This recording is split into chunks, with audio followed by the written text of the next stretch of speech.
অন্তর্বর্তীকালীন সরকার ক্ষমতা নেয়ার পর ৫ আগস্টের আগে পরেই বিএনপি ৫ আগস্টের আগে অত একটা এই আন্দোলনের স্টিয়ারিং নিজেদের হাতে নেওয়ার চেষ্টা করেনি, বা নিতে চাইলেও নিতে পারতো কিনা। কারণ এই আন্দোলন ডমিনেট করছিল এবং আন্দোলনের কেন্দ্রবিন্দুতে বৈষম্যবিরোধী ছাত্র আন্দোলন যারা, তাদের মতো করেই ইসলামী ছাত্র শিবির অনেক বেশি অ্যাক্টিভ হয়ে গেছিল এবং তাদের ইসলামী ছাত্র শিবির এবং জামাত ইসলামীর গ্রিপে ছিল আন্দোলনটা, তাদের কন্ট্রোলে ছিল এবং তারা বিভিন্ন সময় বিভিন্ন পরামর্শ দিয়ে বিভিন্ন সিদ্ধান্ত দিয়ে তারা এটা বাস্তবায়ন করেছেন। এটা এখন ওপেন সিক্রেট, ইসলামী ছাত্র শিবিরের সাবেক সভাপতি সহ অন্য যারা আছেন তারা এটা স্বীকার করেন এবং বৈষম্যবিরোধী ছাত্র আন্দোলনে তারাও স্বীকার করেন। যদিও এখন এসে জাতীয় নাগরিক পার্টি হওয়ার পর একটু খটকা মটকা লাগেছে, জাহিদ ইসলামের বই নিয়ে অনেক তর্ক বিতর্ক আলোচনা সমালোচনা, ইতিহাস ঠিক মতো উঠে আসছে কিনা, ইসলামী ছাত্র শিবির এবং জাতীয় নাগরিক পার্টির মধ্যে বেশ কিছু জিনিস নিয়ে ডিবেট হচ্ছে।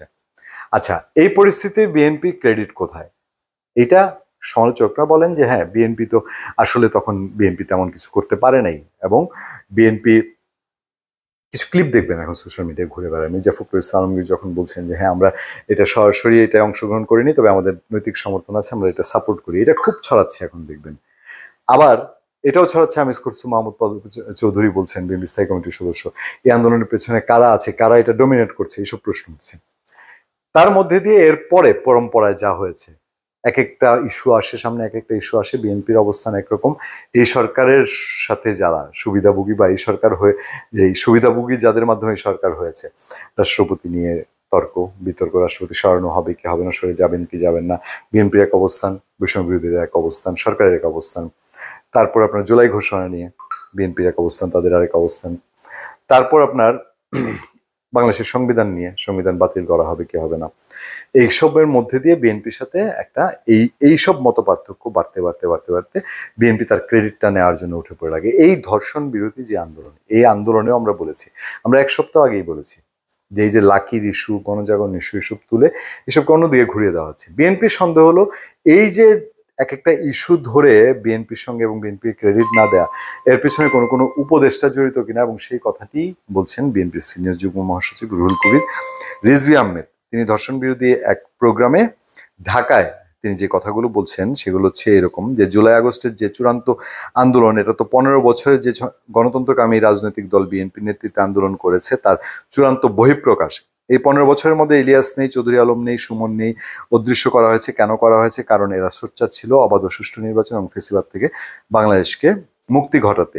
তারপর তিনি বলছেন, আমি উপদেষ্টা সাহেবদেরকে বলবো যে আপনারা এই ১৫-১৬ বছরের আন্দোলন আর জুলাই আগস্ট আন্দোলনের মধ্যে বিভাজন রেখা তৈরি করছেন কেন?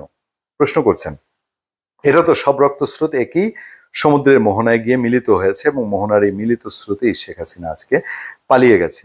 রিজভী আহমেদ বলছেন উপদেষ্টাদেরকে যে আপনারা যে কয়দিন আছেন মানুষের কল্যাণে কাজ করেন।